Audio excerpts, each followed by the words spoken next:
we had sex, now we married, right? Some people go with that, right? You heard that before? Now, you heard that before, right? But guess what? If a man was breeding dogs, right? Pit bulls, bullies, right? What would he get on them dogs? To authenticate them dogs and make sure they worth what they supposed to be worth. What do you do? You'll get paperwork on them. Right? Like you can buy a dog, you're like, hey, it's only $100 without the papers, but with papers, it's $700. So if a man gonna marry you and not get paperwork on you, what do he think about you?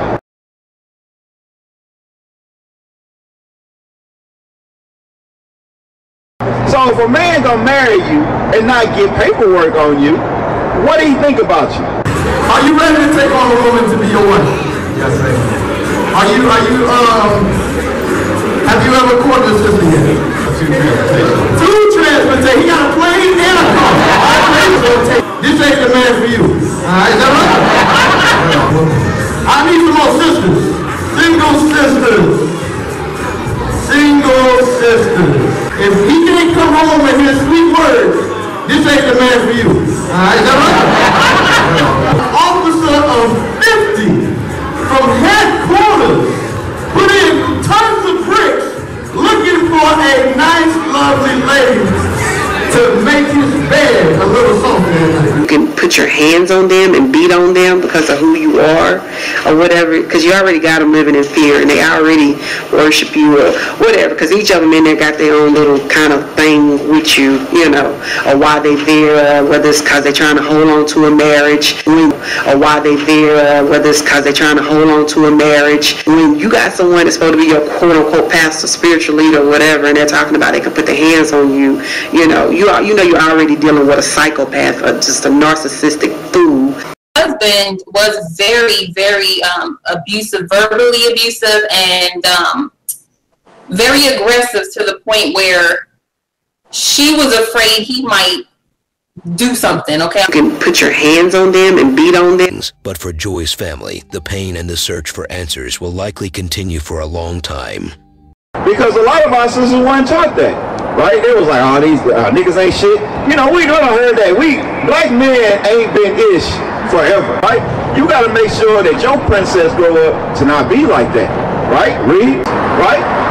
Even if he call himself a godly man or say he an Israelite or whatnot, guess what? He gotta follow the commandments too, right? I gotta follow the commandments. If not, I'm a hypocrite just like the scribes and the Pharisees. Right. A lot of times, certain Israelite groups can put a stain on what this actually is, because they don't actually live the life that the Bible says to live.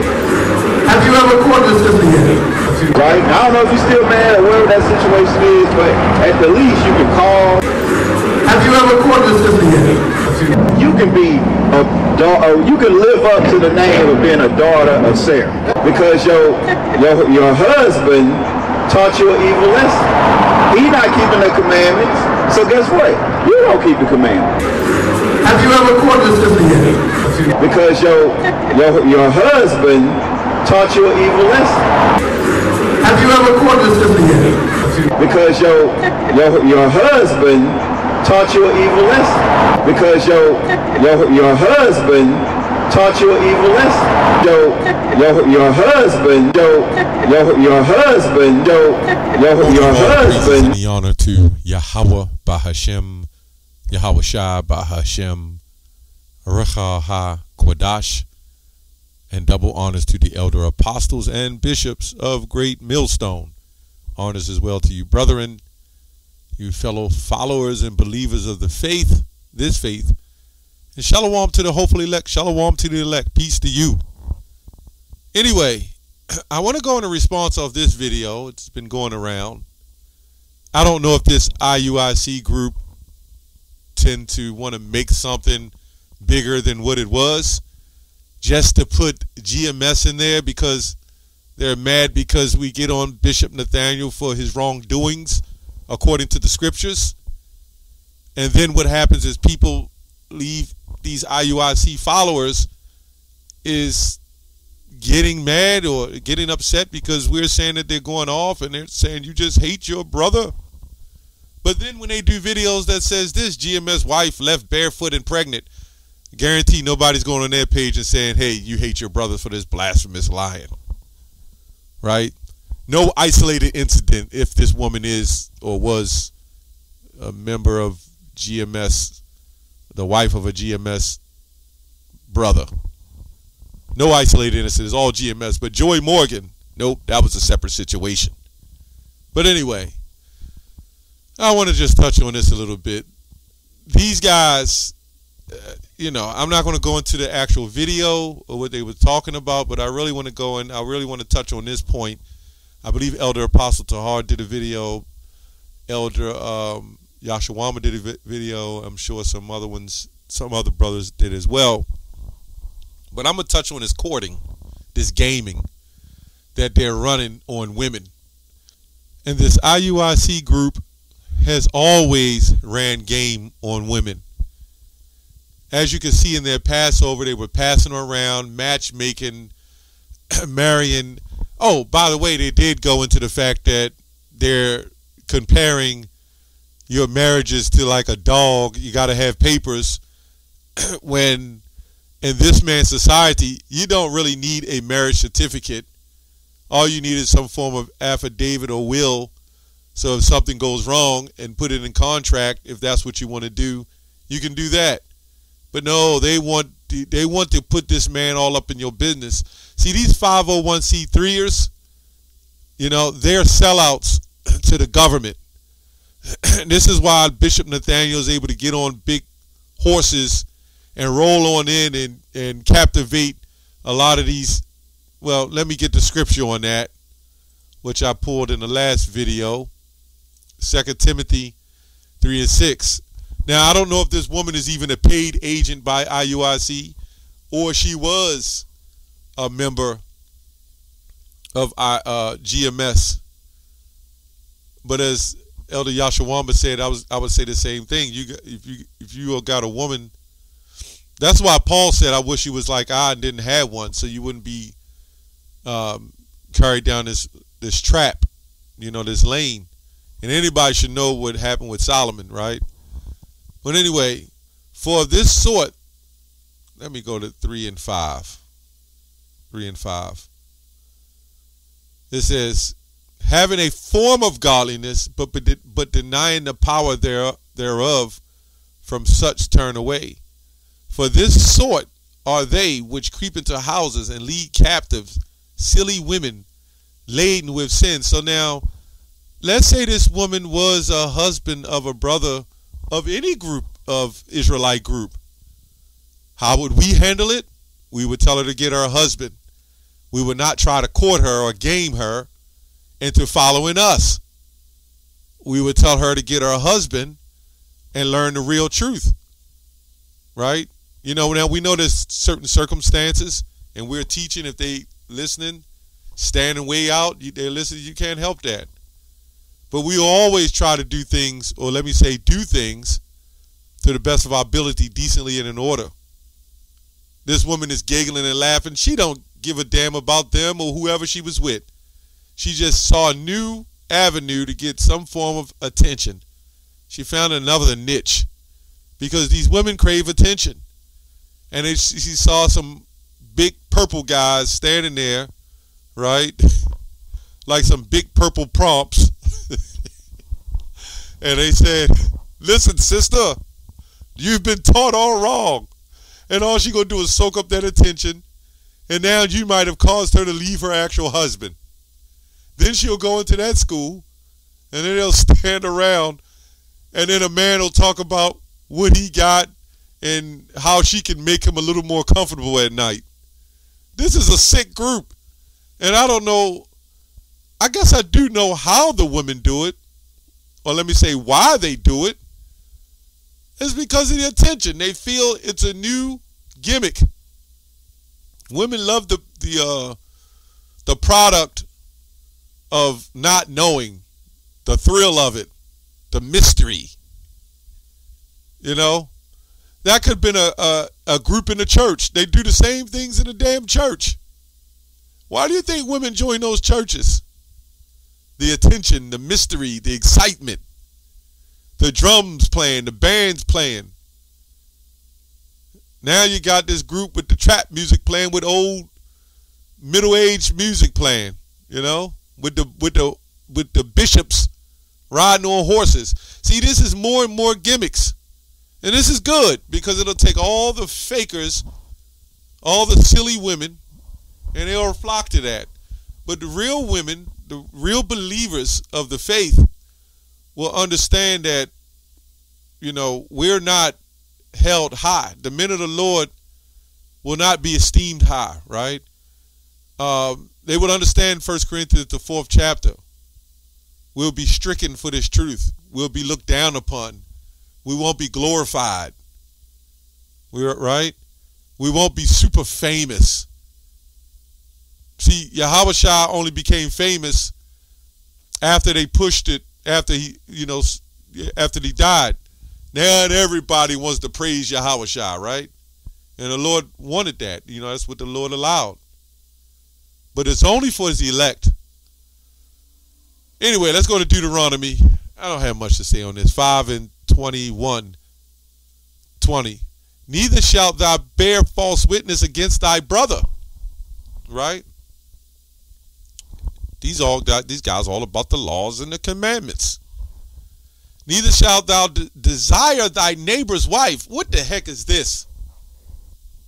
Look, sister, you've been all lied to you. This is the makings of a Jake in the world who went around trying to steal another man's wife. It's the same thing. They're just using the Bible to do it. They're going up to a man's wife. He treated you. He mistreated you. You know, you'll hear it in those songs, those blue pill R&B songs. He should have treated you right. You know, songs like Joe, I'll do the things that he don't do. He's got you under a lock and key. Now you must come to me. Neither shalt thou covet thy neighbor's house, his field, or his manservant, or his maidservant, his ox, or his ass, or anything that is thy neighbor's.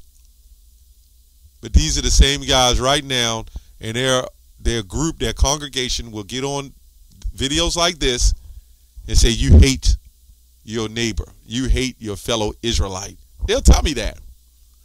Meanwhile, they have a video titled, GMS wife left barefoot and pregnant.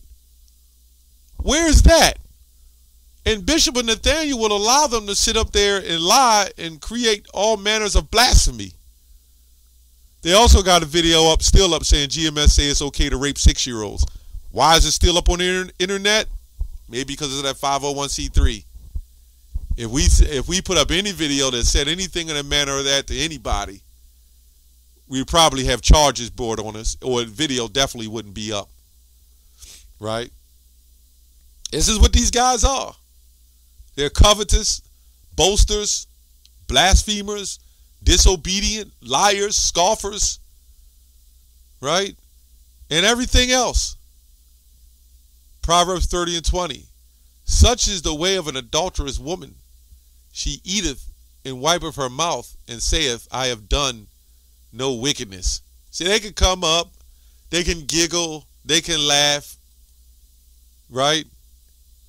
You know, I would have to seriously question any brother. I'm not giving that kind of advice, but, you know, I have to question any brother that got a woman like this who's rolling up on other camps, giggling, and even listening to that message. I may have a little bit of jealousy with that, and that's all right because the Most High do. How you going to have a woman doing something like that? She's become a traitor. That is even a form of adultery, right? Not physical, you know. That is a form, you know, you can say that's a form of it. But this is what these guys do. Sirach 9:9, sit not at all with another man's wife. These guys, they sit here and have councils and call each other's houses, talk to the other men and their wives to see how things are going in leadership and what they call it. They do all this stuff. These guys are those same wicked Pharisees back, adding things, making things up, using the scriptures to do it. I wouldn't feel comfortable rolling up, right? A woman rolls up, she's a follower of IUPK, and I try to convince her to follow us. Not her husband, but her. Not telling her, look, your husband need to come here, you need to get right, learn the truth. Or if she's secretly learning the truth, try to convince her husband to do right and come to the 100% truth. But as far as the women concerned, we don't deal with them. There's a reason why we don't. Only their husbands. There's no way I would have a conversation like that. And then say the things that he said with that covetous, boasting mannerism.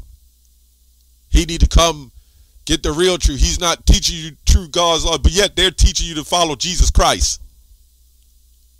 Right? And they'll take an isolated incident and make it all GMS. But with the Joy Morgan, you didn't see us do that. We did say what's going on with this group, with the trainees getting killed and all these things that's happening in this group, the passing around, the explicit pics that Bishop Nate is passing back and forth. See, we've seen a lot of things in this group. All the women that's coming out saying all the abuse. This woman that's giggling and smiling. See, the ones that's rolling out, they got to keep them rolling in. This ain't nothing but like a Friday night club, man. Right? The ones that rolls out, they got to have another door open so the new ones can roll in. So they can pass them around and holitize them. And then when they leave and catch on to the hook, they got to keep them coming. They know the women got the money. And all Jake do is follow the woman to the Queen of Heaven. See, whether you believe it or not, that money is the ruler, is the root of all evil, and they are the lovers of money. And Bishop Nathaniel is going to do well by those women. So are these characters, these purple characters. They don't show that much love to the men, right? But with the women, they were actually, these men are actually telling them, leave your husband and come to us. It's pretty much what they're saying in a nutshell. But I won't title it that way. But that's what's happening. These guys has always been exposed, these purple jakes. And I'm not going to say anything out of righteousness. I mean, that's wrong. And I'm going to be wicked, say anything wicked on them. We're going to keep it professional because this is a profession. And we're going to tell you the truth. You should know the truth, and the truth shall make you free. You got to stay away from this group. That's all I have on that. Shalom.